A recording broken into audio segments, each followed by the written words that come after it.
Hi everyone, my name is Ray and welcome to my channel. Fasting has become a really trendy subject. It seems like everywhere I go, people are talking about some new type of fast or diet that they're going to try or have already tried. But how do you really know which type of fast is the right one for you? In this video, I'm going to talk about the three most common fasts known to man today. The dry fast, which is the ultimate, the water fast, and the intermittent fast.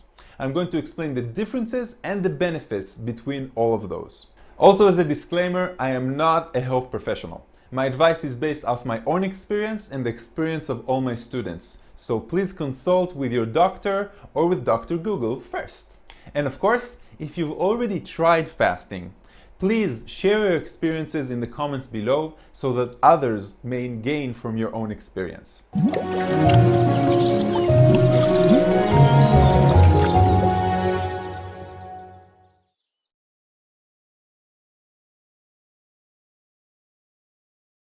Let's talk a little bit on the proven scientific research behind fasting and what actually happens to your body while you're fasting. So here are some of the changes that occur in your body during any type of fast. And again, each type of fast is more extreme or less extreme. First is the insulin levels.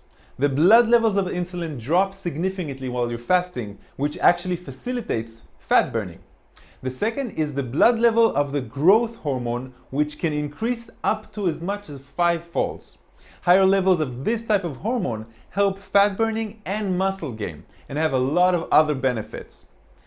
Next is cellular repair. The body induces important cellular repair processes, such as removing waste material from actual cells. That's why when you fast, sometimes you have the smell. There are also beneficial changes in several genes and molecules related to longevity and protection against disease. In other words, your body is actually upgrading itself to make your life last longer.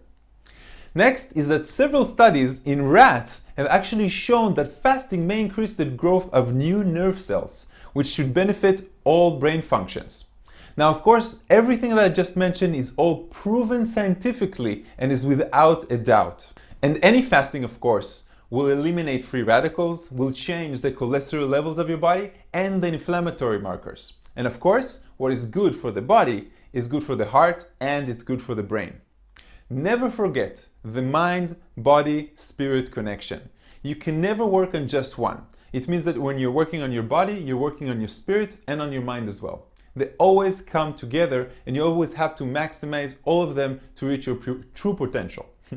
And this is the natural way that the body reacts. In other words, when you just leave the body alone, it will automatically begin cleaning itself. And that's beautiful. Our body is actually, it's such a genius machine that when we are leaving it by itself, it begins fixing and healing itself. The only problem is that most of us never allow it that time or that duration of freedom from our bad addictions and habits to clean itself. But once you get started and you get used to doing it occasionally, the challenges and the motivation and the change in concept are amazing, because this is way beyond the physical body. This is about how I'm going to tell my friends that I'm fasting today and be okay with it. How am I going to deal with when someone is going to invite me and a special occasion that happens all the time when you're fasting? You know, how do I say it at work and how do I get used to it? How do I work out with it? How do I make love with it? You know, that is when the spiritual side of things and the personal development side of things kicks in, because it's not only about the physical, it's way beyond that. So everything I just mentioned, all the benefits, all of those are the reasons why fasting and intermittent fasting has become very popular among the anti-aging crowd, health seekers, and is becoming more and more popular as a natural way to maintain your body. In other words, instead of taking medicine, you're actually reducing the chances of ever needing it. But again, which type of fasting is best for you? First, we're going to explore the intermittent fasting. Intermittent fasting is when you eat only during specific times of the day and fast all other times in a window. It's become really popular because it's easy to do compared to other type of fasting and produces great results in not a long time. The most popular type of intermittent fasting is the 8-16, which means that you eat for 8 hours a day in the window, and the 16 hours is when you're not eating, you're fasting. But again, it's not about not eating or eating less, it's about eating a specific amount of time. When you are doing intermittent fasting, one of the things that you are going to discover is that it's great to try if you haven't tried fasting before, because it's really the easiest type of fast. If you enjoy eating regularly, but want to shed a few pounds and give your body a little time to detox, then it's great for you. Body goes into ketosis and starts burning fat instead of carbs, in other words, because you're giving it enough time.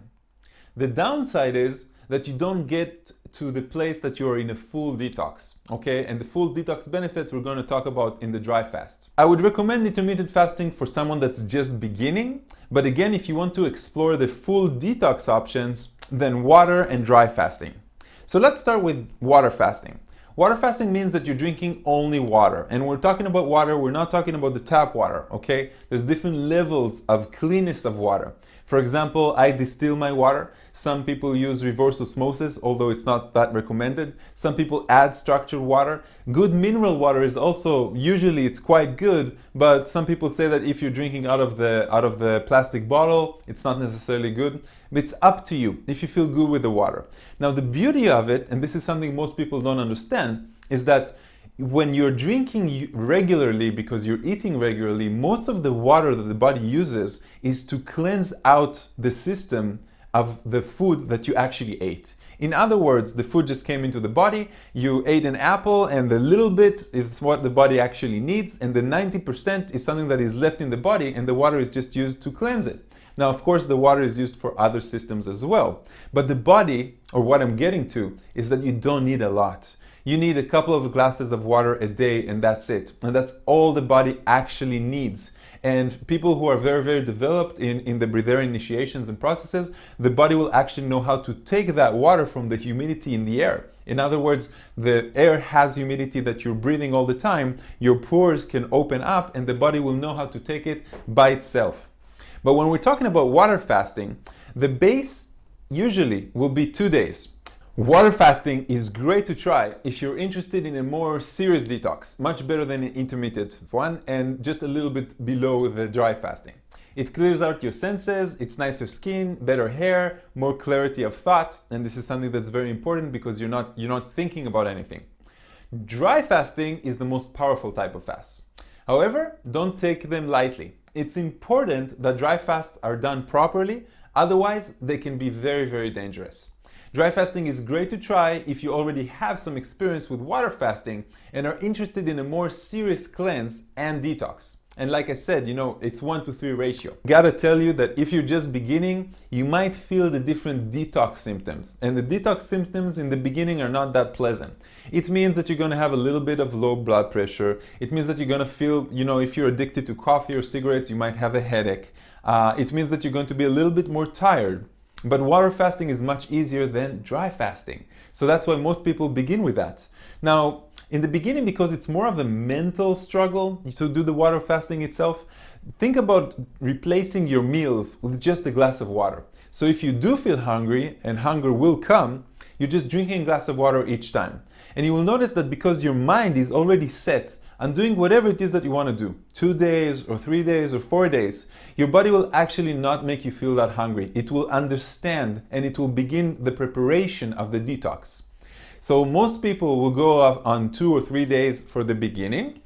And if you really want to do an extended one, it can go up to 20, 30 days. But again, this is after you've already experienced it. This is after you've already done water fasting or dry fasting or intermittent fasting or some sort of fasting, so you understand what you're going through.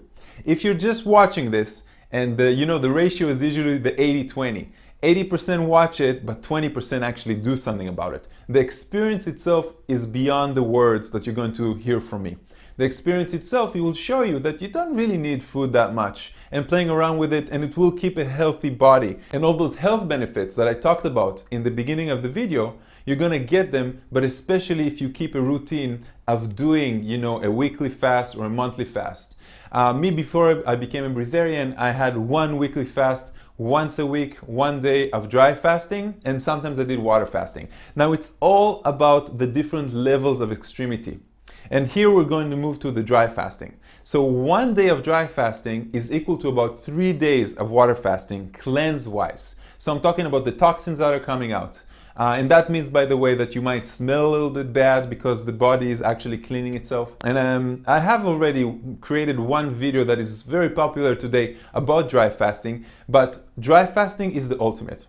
If you're just a beginner, I would say do just 1 day of dry fasting, because most people don't do even dry fasting in their life. And dry fasting is split into two. There's hard dry fasting, which also includes no showers, no swimming in the ocean or in the pool, no touching any type of water. That means not brushing your teeth as well. And there's the soft type that allows all of these things. From my own experience, and I'm talking about time that I was measured on television doing this, the experiment that a lot of people know me from, where I did 8 days with no food and no water, dry fasting. They took my blood every day and I won $100,000, and it's on my website on maor.com. And over there I learned that even if I'm sitting in a pool and I'm meditating and visualizing that the water is actually coming into my body, nothing of that is actually happening, okay?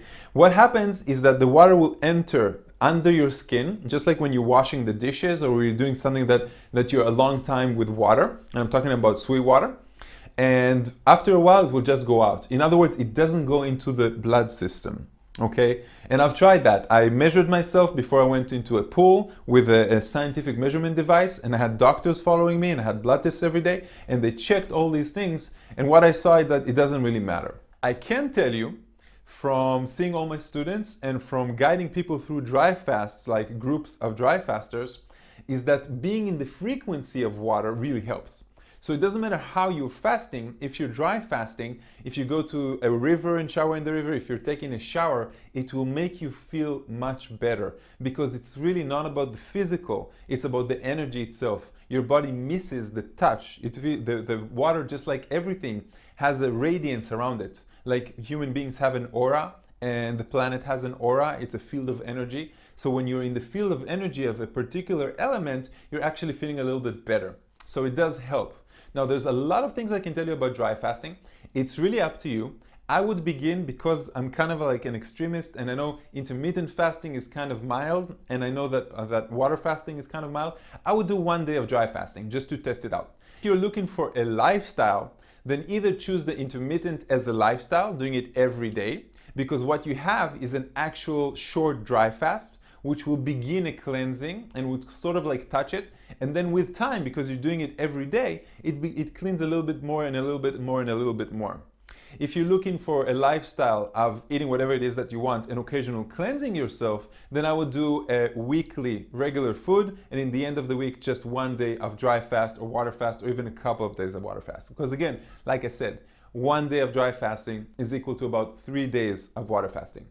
Now, words say a lot, but personal experience will actually teach you much more, and you're going to understand much more. So my friends, we've come to the end of the video. And like always, I recommend trying one of them, see what is suitable for you.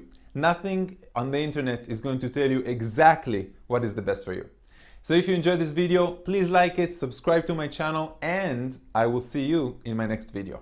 Namaste.